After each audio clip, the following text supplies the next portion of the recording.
Ugly Ducklings don't seem to be taking this one too seriously, but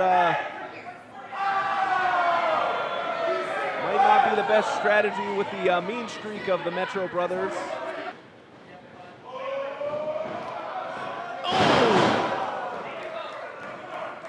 Nice combination by the Ducks. Pull those shoulders right out of place.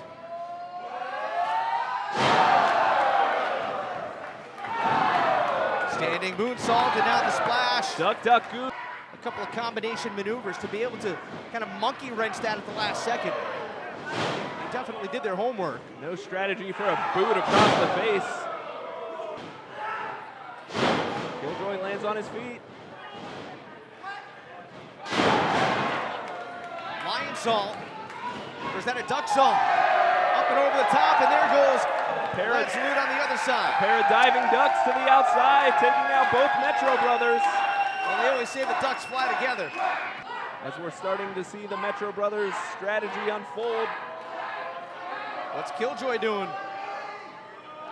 Outside in, double stomp, cover, legs hooked. Is that enough to win it? No. Chris Metro able to kick out at 2, keeping his team in it. For Fast Wrestling Tag Team Champions. And Rob Killjoy biting the head of Chris Metro, sending him down to the canvas. A step up from, whoa, something we've never seen from the Metros before. Wow! And look at this, suplex off the top and out from the other side. Giant splash from Chris. We've never seen the Metros fly. Cover.